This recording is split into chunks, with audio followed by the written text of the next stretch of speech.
तक्षशिला के कारावास से मालकेतु को आजाद करवाकर पप्पत बहुत खुश था। उसने अपनी इस जीत का श्रेय आचार्य गजानन को दिया। उन दोनों के चेहरे पे मुस्कुराहट थी। उधर राजहंस तेजी से उन दोनों की तरफ बढ़ रहा था। पप्पत बोला, अब मालकेतु आजाद है। कुछ ही दिनों में वो पाटलिपुत्र में होगा और आचार्य चाणक्य कभी उस तक नहीं पहुंच पाएंगे, क्योंकि मगध में उनके प्रवेश पर निषेध है। गजानन मुस्कुराते हुए बोले, चाणक्य के पास अब हाथ मलने के सिवाय और कोई चारा नहीं। दोनों मुस्कुराते हुए अपने अपने कक्ष की तरफ बढ़ रहे थे कि तभी सामने राजहंस को देख दोनों चौंक गए। दोनों को यह भय सताने लगा कि कहीं राजहंस ने उनकी बातें तो नहीं सुन ली। राजहंस ने गजानन को प्रणाम किया और बोला, आचार्य, मैं आपको ही ढूंढ रहा था, पर आप इतनी रात को यहां क्या कर रहे हैं? सब ठीक तो है ना? गजानन बोले, सब ठीक है, लेकिन तुम बताओ इतनी रात को मुझे खोजने का क्या कारण है और यहां पे कब से खड़े हो? राजहंस बोला, आचार्य, मैं तो अभी अभी आया हूं। वो मैं आपको ये बताने आया हूं कि मैं कुछ दिनों के लिए तक्षशिला से बाहर जा रहा हूं। राजहंस की बात सुनकर गजानन और पप्पत इतना तो समझ गए थे कि राजहंस ने उनकी बातें नहीं सुनी। दोनों ने राहत की सांस ली। गजानन आगे बोले, यूं अचानक से अवकाश में जाने का कारण? राजहंस बोला, आचार्य, मेरी पत्नी का स्वास्थ्य खराब है, इसलिए मैं उससे मिलने जाना चाहता हूं। साथ ही मुझे मगध भी जाना है, कुलपति का संदेश लेकर। गजानन हैरान होकर बोले, लेकिन मगध तो कोई और भी जा सकता है, तुम ही क्यों? राजहंस बोला, एक ही समय में दो सेवकों को अवकाश नहीं मिल सकता था, इसलिए मैंने ही कुलपति से कहा कि ये संदेश मैं दे दूंगा। इस तरह मैं अपने परिवार से भी मिलाऊंगा। उन्होंने मेरी बात मान ली और ये कार्य मुझे सौंप दिया। राजहंस की बातों से गजानन को उस पर हल्का संदेह होने लगा। वो मन ही मन सोचने लगे, जो राजहंस मेरी आज्ञा के बिना चलता भी नहीं था, उसने आज मुझे बताए बिना कुलपति से अवकाश ले लिया, और साथ ही इतनी बड़ी जिम्मेदारी भी। क्या कारण हो सकता है? गजानन को इस तरह चुप देख राजहंस बोला, क्या हुआ आचार्य? गजानन अपने विचारों से बाहर आते हुए कड़क स्वर में बोले, तुम अवकाश पर जा सकते हो। राजहंस ने उनसे विदा ली और वहां से चला गया। उसके जाते ही पप्पत बोला, अच्छा हुआ राजहंस ने हमारी बातें नहीं सुनी, वरना। गजानन चिंतित स्वर में बोले, लेकिन राजहंस के पास कुलपति का दिया पत्र है। यदि उसने वो पत्र धनानंद को दे दिया तो मालकेतु के लिए परेशानियां खड़ी हो सकती हैं। पप्पत बोला, ऐसा कुछ नहीं होगा। मालकेतु को मैं अच्छी तरह से जानता हूं, वो अमात्य का सेवक है। राजहंस भले ही मगध पहुंच जाए, पर कुलपति का लिखा पत्र मालकेतु कभी भी महाराज तक पहुंचने नहीं देगा। ये कहते हुए पप्पत के चेहरे पे एक कुटिल मुस्कान आ गई। जहां एक और पप्पत और गजानन मालकेतु की तरफ से पूरी तरह निश्चिंत हो चुके थे, वहीं मगध में मंत्री शंभुनाथ मुरा की चिंता दूर करने का पूरा प्रयास कर रहे थे। अगली सुबह रसोई घर में मुरा महारानी के लिए व्यंजन बना रही थी। तभी शंभुनाथ खाद्य पदार्थों की जांच करते हुए मुरा के पास पहुंचे और उससे बोले, आज मैं कारागार में जाकर तुम्हारे रिश्तेदार से मिलूंगा और उससे तुम्हारे पुत्र के बारे में जानने का प्रयास करूंगा। तुम निश्चिंत रहो। मुरा बोली, मुझे आप पर पूर्ण विश्वास है मंत्री जी। मैंने सब कुछ आपके भरोसे छोड़ दिया है। शंभुनाथ ने मुस्कुराते हुए उसकी बात पर हामी भरी और फिर एक दृष्टि पूरे रसोई घर में डाली और उसके बाद वो वहां से बाहर जाने लगे। वो अपने ही विचारों में खोए हुए थे कि अचानक वो किसी से टकराए। इससे पहले कि शंभुनाथ कुछ समझ पाते, उनके कानों में एक मधुर आवाज पड़ी, क्षमा मंत्री जी। शंभुनाथ ने आवाज की दिशा में देखा तो सामने वैश्या विशाखा दासी के वेश में खड़ी थी। दासी के वेश में भी विशाखा बला की खूबसूरत लग रही थी। उसके चेहरे पे मादकता का भाव था। शंभुनाथ विनम्र भाव से बोले, आपका परिचय? एक लंबी आह भरते हुए विशाखा बोली, दासी को विशाखा कहते हैं। मुझे अमात्य द्वारा महारानी की देखरेख के लिए नियुक्त किया गया है। अमात्य का नाम सुनते ही शंभुनाथ की भौहें चढ़ गई, लेकिन फिर खुद को संभालते हुए बोले, महारानी की दासी का रसोई में आने का कारण? विशाखा अब सपाट लहजे में बोली, मंत्री जी, मुझे उनकी भोजन व्यवस्था देखने का आदेश मिला है, ये सुनकर शंभुनाथ ने उसे एक नजर ऊपर से नीचे तक अच्छे से देखा और फिर वहां से चले गए। उनके जाने तक विशाखा सर झुकाए खड़ी रही और फिर मुरा की तरफ पड़ गई, जो कि भोजन बना रही थी। विशाखा भोजन की कढ़ाई के पास आई और उसने देखा मुरा साग तैयार कर रही है। उसने मुरा से कहा, मैं विशाखा, महारानी की नई दासी। मुझे आदेश मिला है कि मैं महारानी की भोजन व्यवस्था में आपका हाथ बटाऊं। ये सुनकर मुरा मुस्कुराते हुए बोली, ये तो अच्छी बात है। विशाखा बोली, मैं ये साग चक्कर देखूं? मुरा ने हामी में सर हिला दिया। विशाखा ने एक पात्र में वो साग लिया और उसे चखा। मुरा बोली, कैसा बना है? विशाखा इधर उधर कुछ ढूंढने लगी। ये देख मुरा बोली, क्या हुआ, क्या ढूंढ रही हो? विशाखा ने कुछ नहीं कहा और ढूंढना जारी रखा। तभी उसकी दृष्टि एक लकड़ी के बर्तन पे गई, जिस पर सूखी लाल मिर्च रखी हुई थी। उसने कुछ मिर्च उठाई और उन्हें एक पत्थर की सहायता से पीसने के बाद साग में डाल दिया।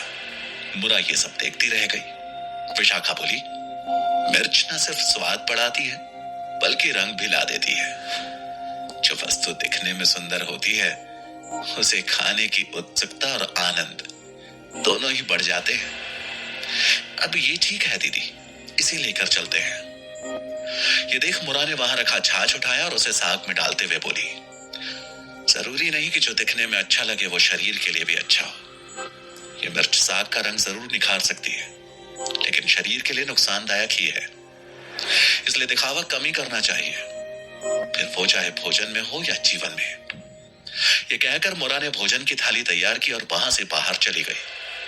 उसे जाता देख विशाखा मनी मन बोली, ठीक कहा था महामंत्री अमात्य ने, तुम उतनी भी सीधी नहीं जितनी दिखती हो। तुम्हारे अंदर छिपा राज इतनी आसानी से बाहर नहीं आएगा। मगध के राजमहल में प्रवेश करके जहां विशाखा हलचल पैदा करना चाहती थी, वहीं मालकेतु के भाग जाने की खबर से पूरे तक्षशिला में हड़कंप मचा हुआ था। मालकेतु के कारावास से भाग जाने की सूचना मिलते ही कुलपति महोदय ने तुरंत एक सभा बुलाई, जिसमें सभी आचार्यों को आमंत्रित किया गया था। कुलपति महोदय ने सभा का आरंभ करते हुए कहा, आप सभी आचार्यों को ज्ञात हो ही गया होगा कि तक्षशिला गुरुकुल का दोषी मालकेतु कारावास से भाग गया है। हम यहाँ ये ज्ञात करने के लिए एकत्रित हुए हैं कि मालकेतु कारावास से कैसे भाग गया। क्या कोई अंदर का व्यक्ति है या फिर तक्षशिला के गुरुकुल में किसी बाहरी व्यक्ति ने प्रवेश किया था? अगर इनमें से कुछ भी हुआ है तो हमें जल्द से जल्द दोषी को ढूंढना होगा। आप सभी आचार्य अपने अपने विचार रखने के लिए स्वतंत्र हैं। एक आचार्य शुक्रपाणी ने अपने विचार प्रकट करते हुए कहा, कुलपति महोदय, यहां सभी को ज्ञात है कि मालकेतु आचार्य गजानन के कितने करीब था। ये प्रश्न उन्हीं से पूछा जाना चाहिए कि कहीं मालकेतु को भगाने में उनका हाथ तो नहीं। गजानन कुलपति की ओर देखकर भड़कते हुए बोले, महोदय, आचार्य शुक्रपाणी अपनी सीमा लांघ रहे हैं। मैं मानता हूं कि मालकेतु अवश्य मेरे करीब था, परंतु मैं तक्षशिला का हितैषी हूं, मालकेतु का नहीं। उसने गलती की थी और उसे उसके अनुसार ही दंड मिला, और मैं इसका समर्थक भी था। मैं ये स्पष्ट कर देना चाहता हूं कि उसके यहां से भाग जाने में मेरा कोई भी दोष नहीं है। कुलपति ने गजानन का समर्थन करते हुए कहा, आचार्य शुक्रपाणी, आपको हिदायत दी जाती है कि बिना किसी वास्तविक प्रमाण के किसी पर ऐसे आरोप न लगाएं। शुक्रपाणी ने कुलपति महोदय से माफी मांग ली। इन सब के बीच चाणक्य सबकी बातें सुनकर सिर्फ मुस्कुरा रहे थे। उन्हें मुस्कुराता देख गजानन को अंदर ही अंदर चिढ़ हो रही थी। उन्होंने सोचा क्यों ना मालकेतु के बहाने चाणक्य पर निशाना साधा जाए। उन्होंने कुलपति से कहा, महोदय, आप ये प्रश्न आचार्य चाणक्य से क्यों नहीं पूछते? कहीं उन्होंने मालकेतु को स्वयं मारने के लिए उसे भगाने की कोई योजना तो नहीं बनाई है? कुलपति ने आश्चर्य से कहा, आप कैसी बातें कर रहे हैं आचार्य गजानन? भला आचार्य चाणक्य ऐसा क्यों करेंगे? गजानन ने कहा, महोदय, उनके पास ऐसा करने की कई वजह हैं। उन्होंने सोचा था कि मालकेतु को गांधार में मृत्यु दंड दिलवाएंगे, लेकिन उसके विपरीत उसे मगध भेजना तय किया गया। आचार्य चाणक्य जानते थे कि मालकेतु मगध का सैनिक है, उसे वहां मृत्यु दंड नहीं मिल सकता है।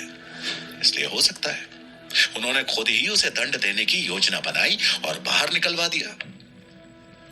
गजानन की बातें सुनकर सभा में मौजूद सभी आचार्यों के बीच सन्नाटा सा छा गया। वहीं गजानन के चेहरे पर एक कुटिल मुस्कान थी। चाणक्य पहले की भांति शांत थे। कुलपति बोले, आचार्य गजानन, मैंने पहले ही कहा है कि बिना किसी प्रमाण के किसी पे आरोप न लगाए।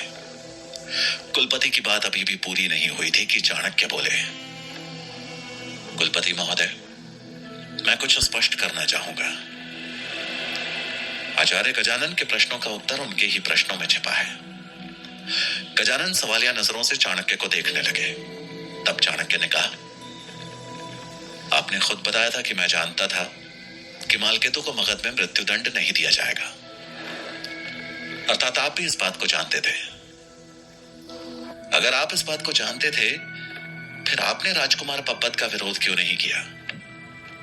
इसका मतलब है कि आप नहीं चाहते थे कि मालकेतु को मृत्यु दंड मिले। गजानन घबराते हुए बोले, आप ये कैसी बातें कर रहे हैं आचार्य चाणक्य? चाणक्य बोले, मैं सत्य कह रहा हूं। कल जब मालकेतु के मगध या गांधार में दंड देने पर बहस हो रही थी, तब आपने ये भी बताना उचित नहीं समझा कि दंड देने का अधिकार केवल उसी राजा का होता है जिसके राज्य के अंतर्गत उस व्यक्ति ने कानून का उल्लंघन किया हो। नियमानुसार मालकेतु को गांधार के राजा आंबी द्वारा दंड मिलना था, न कि मगध के राजा से। चाणक्य की बातें सुनकर गजानन के तो जैसे होश ही उड़ चुके थे। चाणक्य को बातों में फंसाने की उनकी योजना विफल होती दिख रही थी। चाणक्य ने आगे कहा, मालकेतु के विरुद्ध एक भी शब्द न बोलकर आपने स्पष्ट बता दिया है कि आपकी मंशा आपके कथन के विपरीत है। कुलपति ने बात को आगे बढ़ता देख बीच बचाव करते हुए कहा, हम यहां आरोप प्रत्यारोप के लिए इकट्ठे नहीं हुए हैं। अबे तो हमें ज्ञात करना है कि मालकेतु को भगाने के पीछे किसका हाथ है। चाणक्य बोले, महोदय, ये तभी संभव है जब इस पूरी प्रक्रिया की निष्पक्ष जांच हो। 3 या 4 आचार्यों के समूह को इस प्रक्रिया को पूरा करने की जिम्मेदारी सौंपी जाए। कुलपति चाणक्य की बात से सहमत होते हुए बोले, मैं आचार्य चाणक्य की बात से सहमत हूं। आप में से जो भी उनकी बात पर सहमत हैं, अपने हाथ खड़े कर दें। सभी ने धीरे धीरे अपने हाथ खड़े कर दिए। कुलपति महोदय बोले, ठीक है, फिर इस कार्य के लिए आचार्य श्वेतांक, आचार्य शुक्रपाणी और आचार्य मेघ को जांच की जिम्मेदारी सौंपी जाती है। मुझे उम्मीद है कि तीनों ही आचार्य निष्पक्ष तरीके से अपने कार्यों का निर्वाह करेंगे। तीनों आचार्यों ने एक साथ कहा, अवश्य कुलपति महोदय। कुलपति महोदय ने खड़े होते हुए कहा, आज की सभा यही समाप्त की जाती है। तक्षशिला में जहां गजानन अपने बुने जाल में फंसते नजर आ रहे थे, वहीं मगध में विशाखा मुरा के करीब आने का हर संभव प्रयास कर रही थी। उसे महल में मुरा के साथ रहते हुए कई दिन बीत चुके थे, लेकिन मुरा के रहस्यों से वो अभी भी बहुत दूर थी। वो साए की भांति हर पल मुरा के साथ घूम रही थी और उसका विश्वास प्राप्त करने की पूरी कोशिश कर रही थी। दोनों मिलकर रसोई के कार्यों को निपटा रही थी। दोपहर का समय था और रसोई घर की ऊपरी सतह खुली हुई थी और वहीं पास में ही राजमहल का एक चबूतरा था, जहां से रसोई घर साफ साफ दिखता था। अमात्य वहीं से मुरा और विशाखा को देख रहे थे। उन्होंने मनी मन मुस्कुराते हुए कहा, अच्छी चाल चल रही है ये विशाखा, बस ऐसे ही आगे बढ़ती रहो। जल्दी ही मुरा को तुम पर विश्वास हो जाएगा और फिर मुझे उसका राज पता चल जाएगा। वो नीचे जाने के लिए वापस पलटे, तभी उन्होंने देखा कि एक सैनिक उनकी तरफ भागता चला आ रहा है। नजदीक आने पर अमात्य को पहचानते देर नहीं लगी कि वो तो मालकेतु है, जिसे उन्होंने राजकुमार के साथ तक्षशिला भेजा था ताकि राजहंस और चाणक्य पर नजर रख सके और उनकी हर गतिविधि की जानकारी उन तक पहुंचा सके।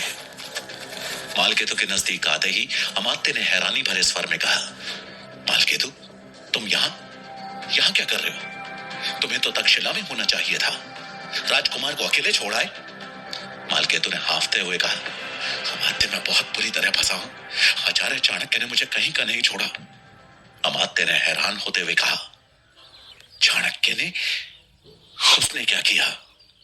मालकेतु बोला, आचार्य चाणक्य ने मुझे अपने जाल में फंसाकर कैद में डलवा दिया था और मुझे मृत्युदंड दिलवाने के लिए गांधार भेजने वाले थे। वो तो भला हो राजकुमार पप्पत का, जिन्होंने सही मौके पर आकर मेरी जान बचा ली। मैं किसी तरह भागता हुआ यहां तक पहुंचा हूं। अमात्य बोले, चाणक्य ने क्या किया? साफ साफ बताओ। मालकेतु बोला, आचार्य चाणक्य राजकुमार पप्पत को तक्षशिला में नहीं देखना चाहते हैं। उन्होंने उन्हें फंसाने के लिए एक योजना बनाई थी, जिसे मैंने छुपकर सुन लिया। चाणक्य के एक सेवक ने मुझे देख लिया और तब से मेरे पीछे है।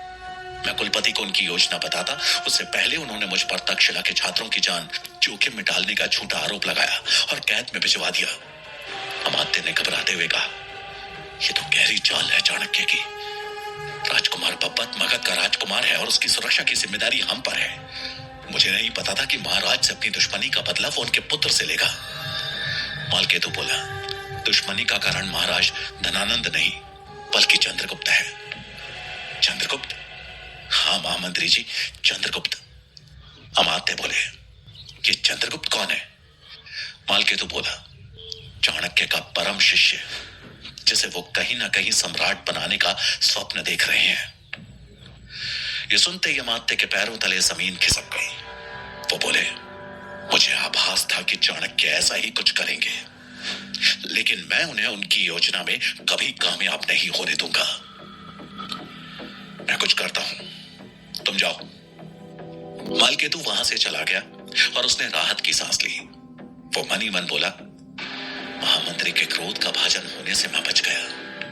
अगर उन्हें सत्य पता चल जाता कि कैसे चाणक्य ने मुझे पटकनी दी है, तो मेरा अंत तो पक्का था। अब मुझे बस कुलपति द्वारा लिखे गए पत्र को अमात्य तक पहुंचने से रोकना है। लेकिन यह समझ में नहीं आ रहा कि उस पत्र को लेकर कौन आ रहा है। मुझे महामंत्री जी के पास आने वाले हर संदेशवाहक पर नजर रखनी होगी। मालकेतु के चेहरे पे चिंता के भाव थे।